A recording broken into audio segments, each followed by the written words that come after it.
Welcome to the Metal Prognosis. My name is Lee. I've been on a bit of a journey figuring out the best way on how to have the most efficient and effective way to track either guitar or bass with one person, when you only got one person in the studio. And I think if I don't have it, I'm super close. So let me reset everything up there. I've got a new session ready to rock behind me that we're going to use as a template, and let me show you.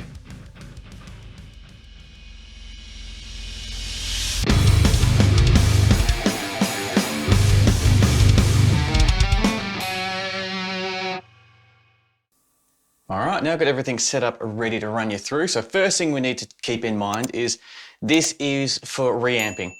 So my very first setup that I have here is I've got the guitar going into the tuner, then into the DI box, then into my audio interface.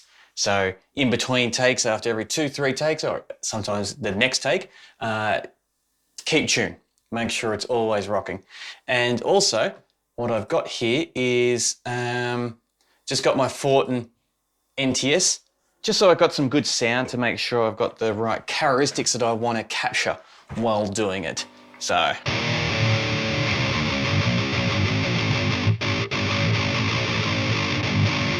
after it's recorded and captured, then we can disable this, turn it off. So we can get that raw type of sound to be able to reamp it, whether we take that outside into my amp back here or into other pedals or whatever setup that we want to do, or even do a different digital interface. It doesn't matter. We've got that option to be able to do it. So now let's run through the best way possible I can think of. So I've got this song here I haven't started doing the final takes for. I've just got the ghost tracks or scratch tracks. Sorry, that was hard to get out that word for reasons I can't explain. So I'm just going to do the intro and run through my process on how I think. So I have my tracking master channel here. So whenever I'm recording, I always just use that one channel there, then move it to where I want it to go. So I just got a basic left right here. So I'm just going to start off just with 2 tracks, and we get our clicks going. And I am going to purposely, sounds like an excuse, but make a couple of bung notes. I won't do super bad ones. I won't be like, no, but just so I can show you the editing and how I approach it. So 1 engineer, 1 guitarist. This is how we're going to approach it. Make sure clicks are on.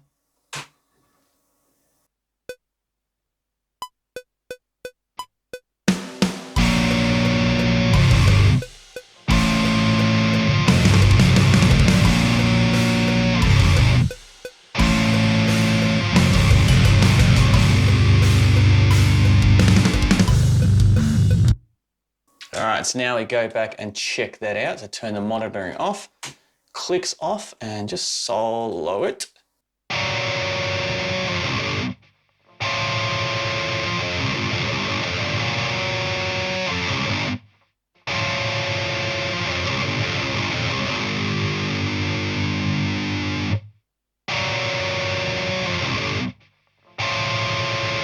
All right, so let's say we're not happy with that take. Let's say we want to fix up just this little note here. So what we do is we have it on grid, we chuck it down there so we can hear it and play along. And we just concentrate on the section part.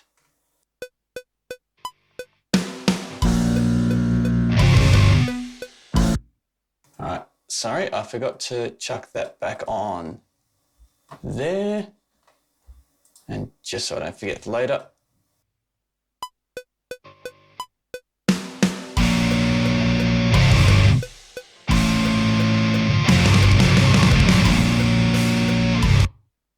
All right, so let's say we've listened back to it, it's sounding really good. And this is where the little tactic that I have that I approach. So make sure it's on grid. We go to cut and we just cut it like that. We move it down. We get rid of this, and that's not the end of it. That's not, just center that so we can hear it better. That is not where it all goes.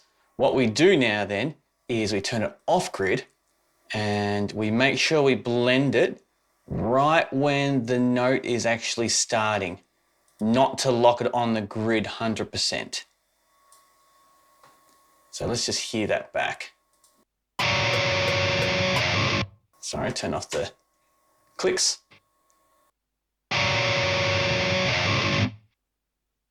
So that sounded good. And what we do is we still off the grid. We take this back till it doesn't really matter till it's not there. But for argument's sake, we bring it back to the start of that note there.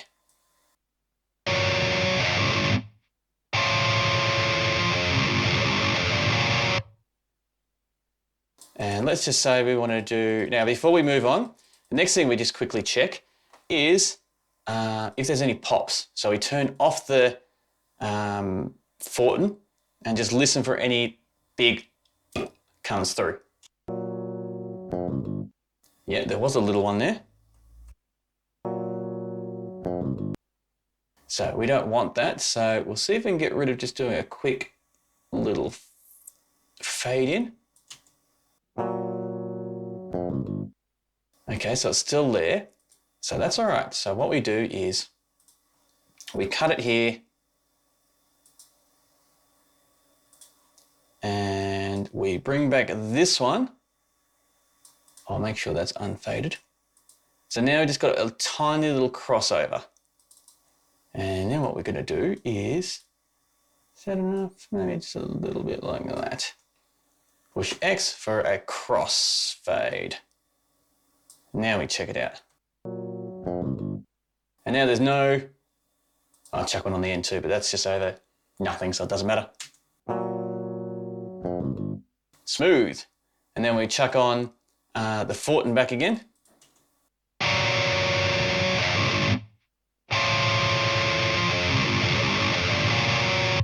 All right, we'll get rid of that. All right, now we get it back on grid. Now, we're at this point here. This is all done. That little take there, and we repeat the same part for this next section there. For example, I'll just do it now. Just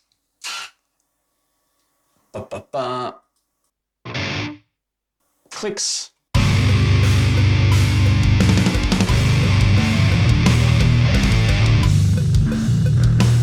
So for example, just drop my pick. You got to do that in the studio.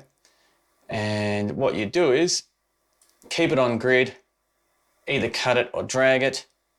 Probably best to get into the habit of doing this just in case you need a crossfade. Bring that down and then take it off grid and bring it into where the note is starting.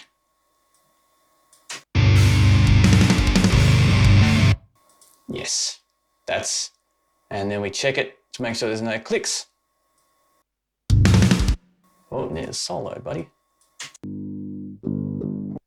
No little pops or anything there, so that's good. So we don't need to worry about crossfading it and mucking around. So that is the main fundamentals of it all, and you keep doing that throughout the whole thing. So whether you need to do it from start to section or if you need to do little parts there, but this section here is finalized. That's done. So if I was doing the second guitar now, put it on grid, chuck it back there at the start, and I'd be recording the second guitar from this point onwards without that being soloed. See, I'm rushing things here, so I'm making basic little errors.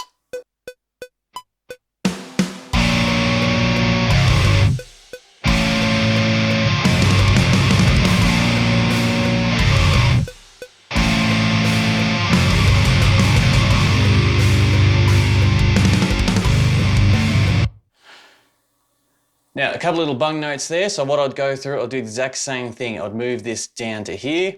I'll just do that little part there, put it in, make sure there's no little pops or anything. And then you've got,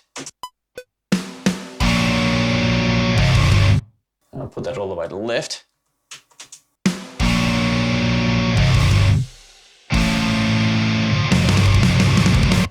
Then I do my little stumble there. But without going too fussy and me trying to actually do the best that I can as a take, because this is a demonstration, this way you've got this foundation all done and you've got a straight reference to go off. So you know exactly what's in and what's out because you've got it there. The foundation is there to work from. And once you've got that perfect take all done and dusted, then you're right to start reamping and doing it. Now, one other thing I just want to touch base on while we've got the screen and all that set up here is chop playing to the grid, I think I heard someone say. And I never, ever snap to the grid. As in I snap to the grid when I'm moving stuff, but as in what I did here, for example, is, so there's the grid there at 152. And if I were to snap it there and just move it as it is, I'll be missing out on, don't do that, Tiger, be missing out on this little section here. So when you play as a guitarist or a bass player or whatever, you're either swaying just either before or after the beat, depending if you want to rush it a little bit to get that more intense or slow it back a bit to have it a little bit after the beat. But even if you're playing tight on the actual grid, there's that notion of pre-starting the note where you're actually starting to strum before the click and before the hit comes in. And that's this little section here. And when you take that away, you miss out on, I'm going to try to describe it the best I can with my voice, but it's like a sound before the actual note, the peak of the note actually hits and punches. And when you lose that sound, now that sound is, in microseconds, so I'm slowing it down because that's the best way I can describe it. I feel like you're missing out on that organic performance, if that makes sense. So I feel it's very important to try keep those in when you're editing and doing it. And this is a very quick just demonstration to do it, but yeah, I think this is the really way to go. All right, so let me put it on big screen now for the final thoughts of this.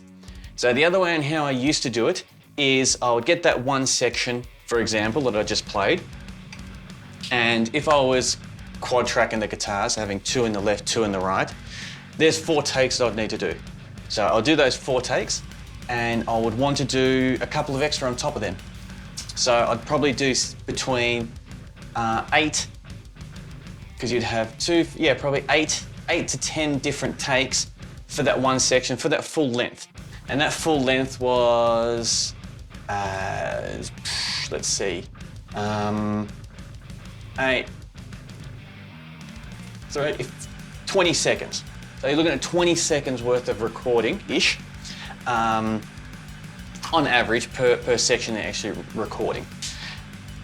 So if you're doing 8 to 10 of those across the whole song, I did it for the last EP just to check it out when I did my reamping video for the other one to try it.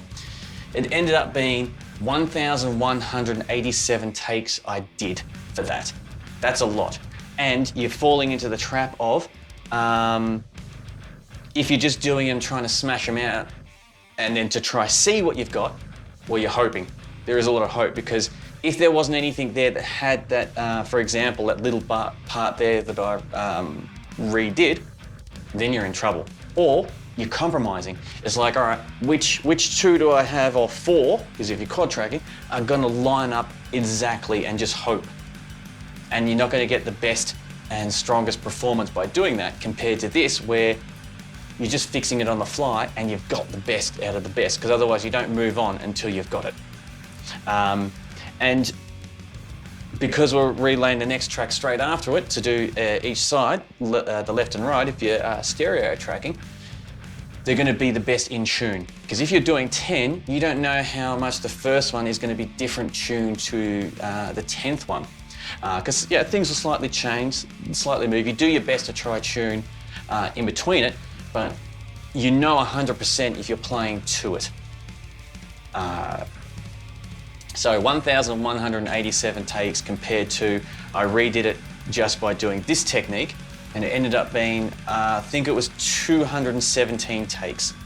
So right off the bat, you're just cutting it off.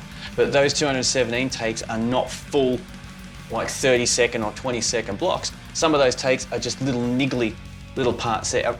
One of them was just one note. I wasn't happy with the starting boom note that I wanted to hit, the big open drop G note. It was in time and it sounded all right, but it just wasn't attacky enough So I just re-recorded that one note, did the same thing, did a little crossfade into the next section, and it worked out an absolute charm. So when it comes to being efficient and effective, this is the best way on how I feel you can approach it. Tracking guitars with one engineer, the same engineer or producer and actual guitar player here. So definitely keen to hear what your thoughts are. As well, I did this for bass too, and it works just as effective and as good with bass too. But definitely keen to hear what your thoughts are in this, because yeah, I was super excited when I did this and I was thrilled with the results, because when I reamped them, the performance was already perfect. So reamping it, I just had to sit there, had a hot drink, and just enjoyed it, you know, and enjoyed the process, and the whole playing stress of it was out of the way. So thank you very much for joining me in this little bit of a ramble, and hopefully I got the message across enough with how I tracked it there. And definitely look forward to chatting with you next time. And until then, stay safe.